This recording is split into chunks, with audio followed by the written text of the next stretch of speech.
का धन्यवाद, डॉक्टर रितु का धन्यवाद कि बहुत दिन से संघर्ष ये कर रही और कई बार आने का वो हुआ भी।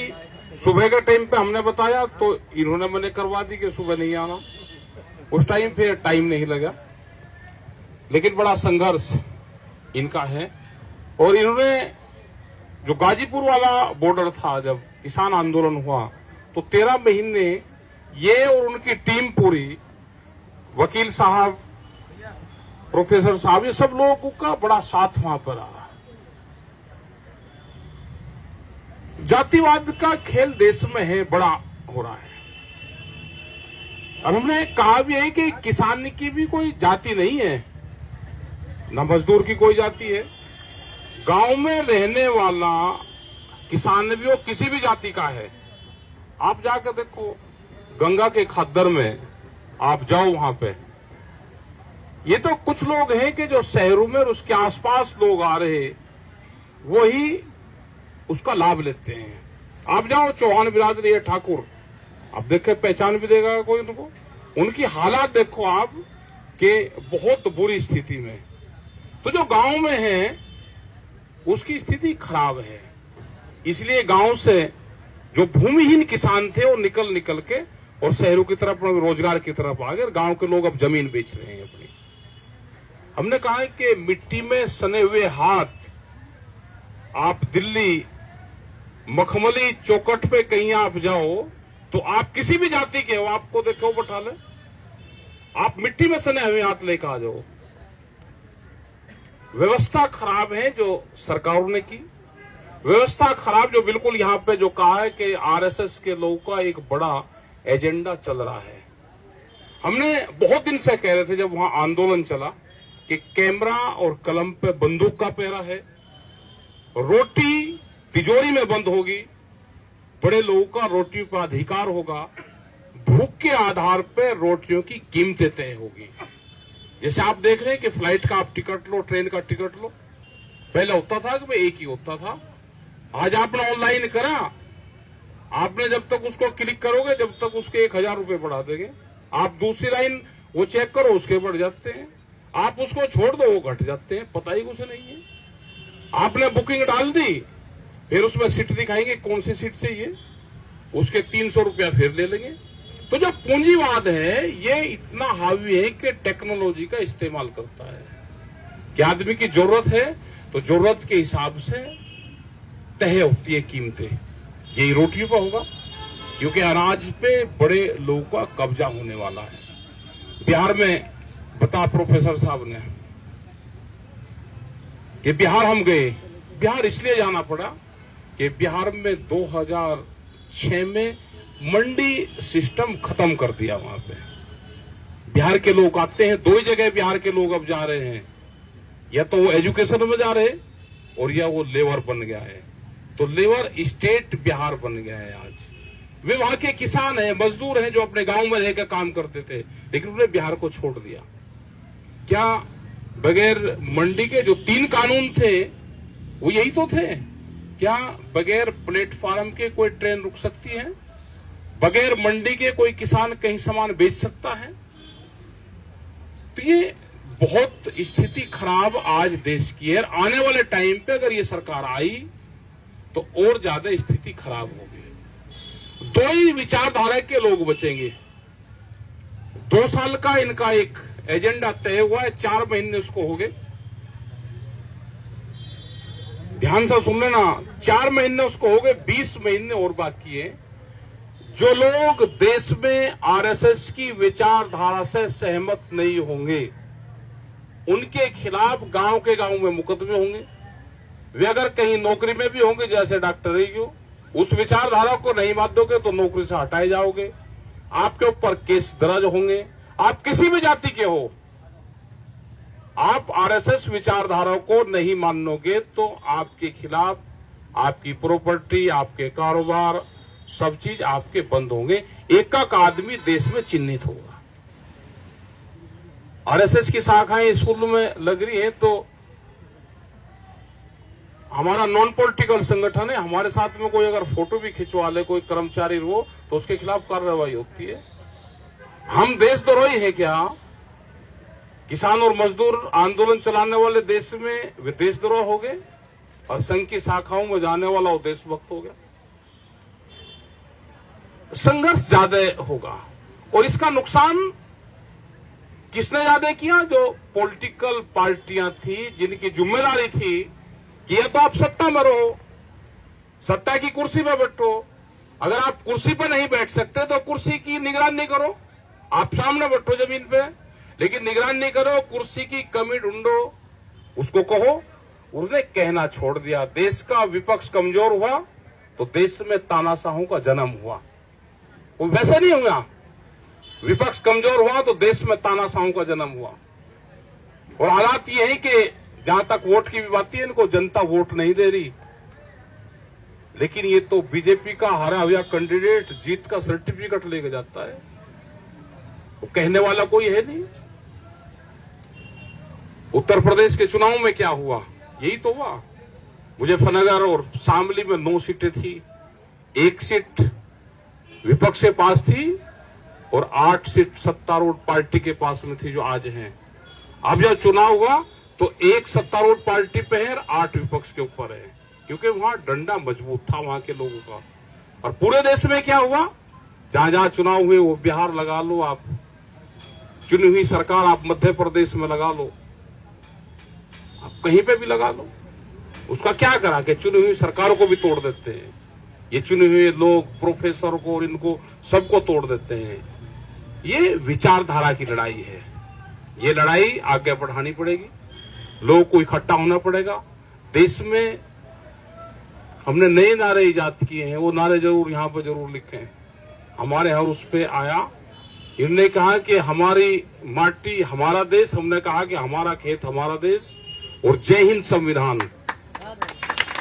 तो नारा हमारे मंच पे जय हिंद संविधान से शुरुआत होती है, लेकिन यहाँ पे भी वो लिखो, नया नारा इजाद किया है कि जय हिंद संविधान, उसमें सब चीज आ जाएगी। जब जय हिंद संविधान का होगा तो जो एडवोकेट हमारे बैठे हैं, जो हमारे जज साहब बैठे हैं, उनको भी ताकत मिलेगी। आज सब चीजों पे कब्जे हो गए, क्योंकि 55 साल की राज्यसभा सबको चाहिए, या तो मखमली रेड कारपेट में एक रास्ता जाता है, दूसरा रास्ता जेल की तरफ जाता है। 5 साल एडवांस पता है सबको कि फैसले क्या आने हैं। 5 साल बाद में ये पार्लियामेंट की तरफ एक रास्ता जाता है, एक तिहाड़ जेल की तरफ जाता है। 5 साल बाद में आप नौकरी कर रहे हो तो कहां आपको जाना है, वो एडवांस चॉइस चल रही है, एडवांस बुकिंग देश में चल रही है। तो एडवांस बुकिंग अगर 55 साल की एडवांस बुकिंग हो जाएगी, रिटायरमेंट होने के बाद में कहां जाना है, अगर बुकिंग अभी से ही चल रही है, तो ये हालात तो होंगे। देश में पॉलिटिकल आदमी, पॉलिटिकल पार्टी इस देश को नहीं बचा सकती। इस देश को बचाएगा आंदोलन। वे किसी भी पार्टी, किसी भी जाति से, किसी से भी हो, वो विचार के साथ में जुड़ेगा तो ये देश बचेगा, नहीं तो देश बचने वाला नहीं है। आंदोलन ही इस देश को बचाएगा। जैसे यहां पे आंदोलन चल रहे, इसी तरह के छोटे बड़े आंदोलन चलते रहो। देश में वैचारिक क्रांति दुनिया की सबसे बड़ी क्रांति होती है। हथियारों की क्रांति हम नहीं लड़ सकते, लेकिन विचार की क्रांति लड़ सकते हैं। बाबा साहब ने एजुकेशन वैचारिक क्रांति से ही तो दिया था।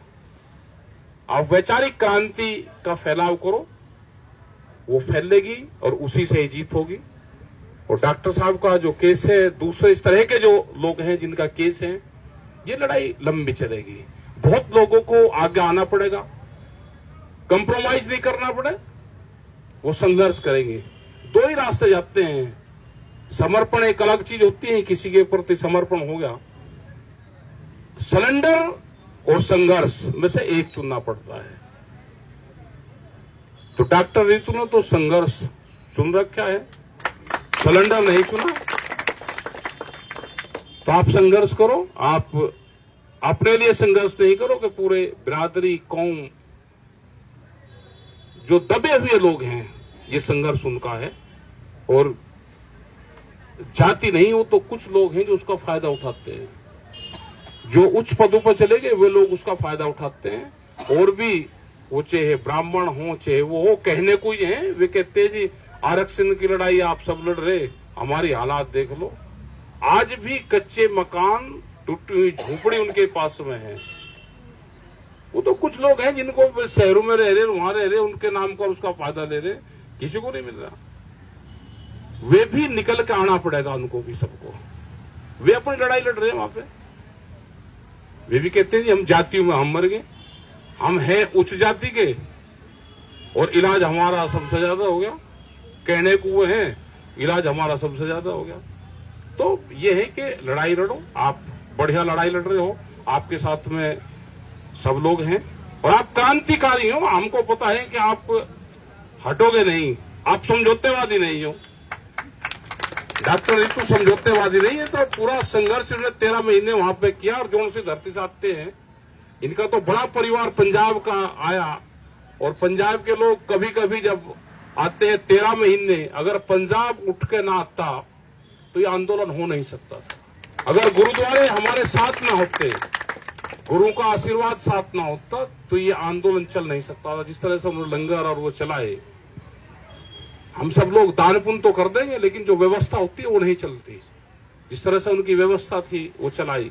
हरियाणा के लोगों ने पूरा उनका साथ दिया, खास करके खाप पंचायत, वो खड़ी होकर पीछे खड़ी रही। वे कभी मूवमेंट में, हमारे समझौतों में, मीटिंगों में कभी नहीं आए। उन्होंने कहा कि ना, खाप पंचायतों का हमारा मतलब है कि आप खड़े रहो, हम आपके पीछे लाठी लेकर खड़े, आपको छेड़ेगा नहीं कोई। तो जैसे उनका सपोर्ट मिला, पूरा पश्चिम उत्तर प्रदेश, पूरा देश खड़ा हो गया। 13 महीने एक देश की राजधानी को घेरना, ये ना कभी हुआ और ना कभी आने वाले टाइम पे कभी होगा। सिचुएशन ऐसी थी कि सब लोग उस सिस्टम से जुड़े, उन चीजों को याद करते रहेंगे। आने वाले टाइम पे देखते रहेंगे कि एक बार इस तरह की क्रांति हुई थी। आज उसका दूसरा रूप हम ट्रैक्टर ले आए। पहले लोग ट्रैक्टर लेकर नहीं चलते थे, लेकिन आज एक बार कॉल कर दो वहां पे कि ट्रैक्टरों से चलना, तो बच्चे घर वालों से भी पता नहीं करते, ट्रैक्टर जोड़कर अपने आप लेकर चल जाते हैं। अभी मुजफ्फरनगर में एक मामला हुआ तो उसमें करीब 2000 से ज्यादा ट्रैक्टर आए एक ही शहर में।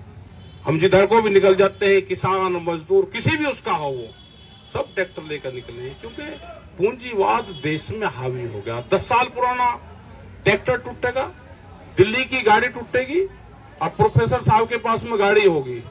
क्या 10 साल में आप कितनी गाड़ी चलाते हो? ज्यादा ज्यादा कैंपस में चला के, एक दिन किसी छुट्टी में किसी रिश्तेदार के घर पे चले गए। साल भर में जज, एडवोकेट, प्रोफेसर, डॉक्टर, इनकी गाड़ी 10-12 हजार किलोमीटर से ज्यादा एक साल में चलती। तो कितनी चली? 60-70 हजार किलोमीटर 10 साल में खत्म होगी।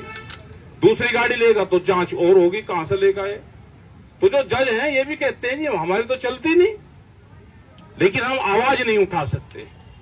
किसान का ट्रैक्टर, एक रोडवेज की गाड़ी कितनी चलती है और एक जज की गाड़ी कितनी चलती है। प्रोफेसर जिसको घर कैंपस में मिल गया, उसकी गाड़ी कितनी चलती है। लेकिन ऐसा नहीं कि हम ही सब लोग दुखी है। दिल्ली पुलिस के डीसीपी ने कहा जी, हमने कहा जी आप इसका जो हमारी रिकवरी वैन है इसका इंजन चेंज कर देते हैं जी। अगर नॉर्म से ना इंजन चेंज नहीं, 10 साल में पूरी की पूरी गाड़ी चेंज होगी। तो कह रहे जी हमारा भी इलाज कर क्या। तो बोलने की किसी की हिम्मत नहीं है। बड़े कंपनियों को कैसे पूंजीवादियों को फायदा होगा, तो ये सारी व्यवस्था उनकी है। आप लड़ाई लड़ो, सब यूथ, बच्चे सब आपके साथ में हैं। जब जब भी आप बुलाओगे हम आएंगे। 6 तारीख में भी हम कहेंगे कि लोग यहाँ पे आएंगे। 6 तारीख का ये अधिकार मार्च जो 6 तारीख का है, इसमें निकाल लेंगे। और डॉक्टर रितु से सब लगाव करते हैं, सब जानते हैं डॉक्टर रितु को। धन्यवाद। जय हिंद, जय हिंद संविधान।